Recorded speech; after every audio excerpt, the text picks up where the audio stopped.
Assalamualaikum warahmatullahi wabarakatuh. Hari ini Bapak akan bahas terkait sejarah kebudayaan Islam pada bab ketiga. Judulnya adalah Hijrah Para Sahabat ke Habasah atau Abyssinia. Nah, anak-anak sekalian, silahkan dibuka pada halaman 43. Di situ ada judul Hijrah Para Sahabat ke Habasah. Lanjut saja. Kita akan membahas poin yang pertama adalah mengenai hijrah ke Habasah atau Abyssinia yang pertama. Silahkan buka pada halaman 45, di situ dijelaskan. Ajaran Islam yang dibawa dan disebarkan oleh Nabi Muhammad SAW sedikit demi sedikit mulai diterima oleh masyarakat Mekah.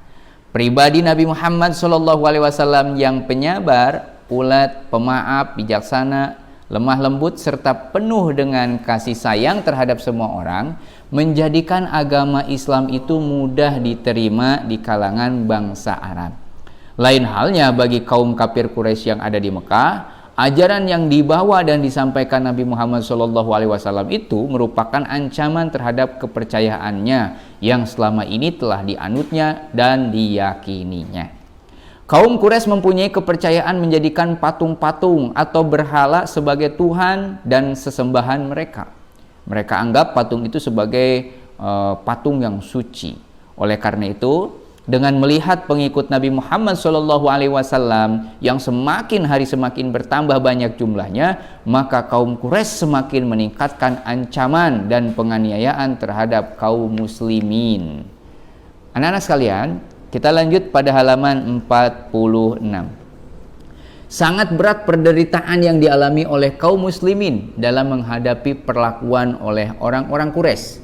Tindakan dan kekejaman kafir Quraisy sebagai seorang rasul dan pemimpin yang selalu melindungi masyarakatnya, Nabi Muhammad bangkit untuk memimpin yang selalu melindungi masyarakat. Nabi Muhammad bangkit untuk mencarikan tempat perlindungan yang aman bagi kaum muslimin.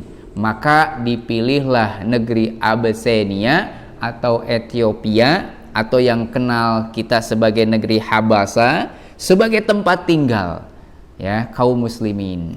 Nah, sementara bagi kaum muslimin, negeri Abyssinia itu kan terkenal memiliki seorang raja yang amat sangat adil, yang sangat mencintai kepada rakyatnya. Raja itulah yang disebut dengan Raja Najasyi atau Raja Negus ya, yang beragama Nasrani.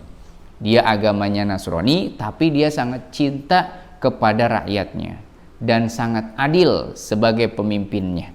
Nah, tiba pada bulan ke-7 tahun kelima daripada kerasulan Nabi Muhammad SAW, di bawah pimpinan sahabat yang bernama Utsman bin Mas'un, maka berangkatlah 10 orang laki-laki dan 5 orang perempuan menuju Abyssinia.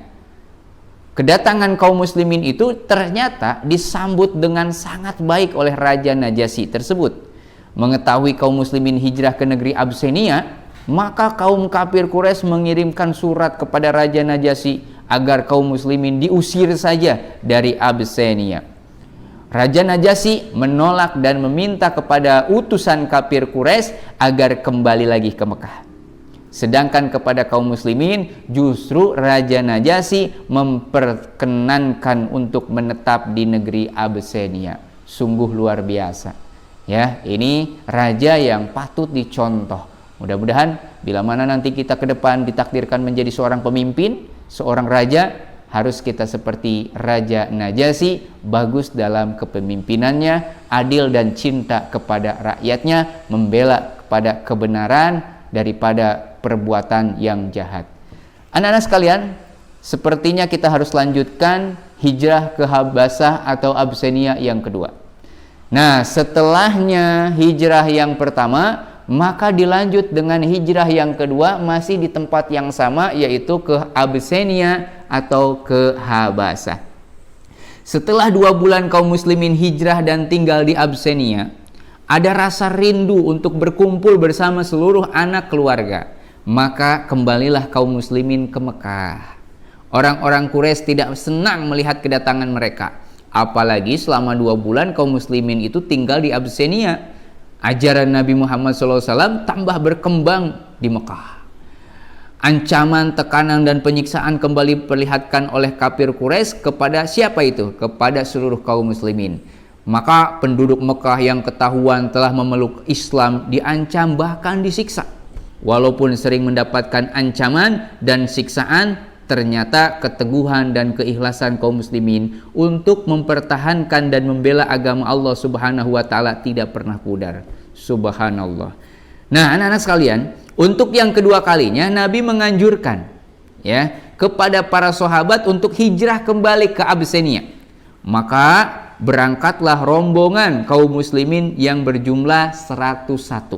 Ini lebih banyak dibanding dengan rombongan yang pertama. Nah, jumlah 101 orang itu termasuk 18 wanita ke negeri Abyssinia. Dari jumlah 101, 18-nya itu adalah wanita. Nah, para sahabat yang ikut hijrah di antaranya itu adalah Utsman bin Affan. Terus ada lagi beserta istrinya, yang disebut dengan Ruqayyah putri Nabi Muhammad. Ada lagi Zubair ibnu Awam, ada lagi Abdurrahman bin Auf, ada lagi Ja'far ibnu Abi Thalib, dan masih banyak yang lainnya.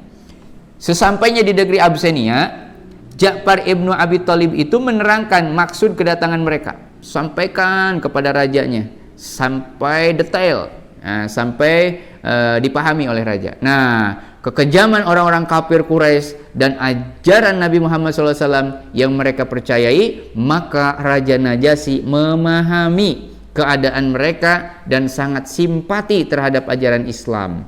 Berkat pergaulan yang baik bersama kaum muslimin, maka Raja Najasyi pun akhirnya memeluk ajaran Rasulullah, mengucapkan 2 kalimat syahadat, memeluk agama Islam. Subhanallah, alhamdulillah. Hijrah yang kedua kalinya ini kaum muslimin ke Abyssinia telah menggoncangkan kaum Quraisy. Mereka mempunyai keyakinan bahwa dengan adanya hijrah itu pasti kaum muslimin akan bertebaran ke segenap penjuru dunia. Dan ternyata betul sampai ke Indonesia kan, dan kita pun beragama Islam. Nah, kaum Quraisy kemudian membujuk Nabi Muhammad SAW agar menghentikan dakwahnya. Nabi Muhammad SAW bahkan sampai dijanjikan harta benda yang banyak. Tetapi Nabi Muhammad SAW justru menolaknya. Dibujuk lagi Nabi Muhammad SAW dengan memberikan kekuasaan, dijanjikan sebagai jabatan, sebagai pemimpin. Tetap Nabi Muhammad SAW menolaknya, yaitu menjadi raja tetap ditolak. Akan tetapi ajakan itu disambut oleh Nabi Muhammad dengan penolakannya yang amat tegas, tapi ucapannya yang baik. Nah, anak-anak sekalian, inilah kisah yang pernah dialami oleh para sahabat saat Nabi Muhammad SAW awal-awal berdakwah. Tantangan demi tantangan, itu penuh dengan penderitaan, cobaan, namun tetap para sahabat tegar dalam keyakinannya, tidak takut akan siksaan bahkan ancaman, sehingga mereka semuanya terselamatkan. Oke, untuk pertemuan pertama ini Bapak cukupkan sampai di sini. Insyaallah nanti kita akan lanjutkan di pertemuan yang berikutnya. Kita akan berkenalan dengan para sahabat-sahabat Nabi yang amat sangat luar biasa, seperti Hamzah bin Abdul Muthalib, Utsman bin Affan, Umar bin Khattab. Insyaallah jangan sampai kita lewatkan di perjumpaan kita yang bakal datang. Terima kasih. Assalamualaikum warahmatullahi wabarakatuh.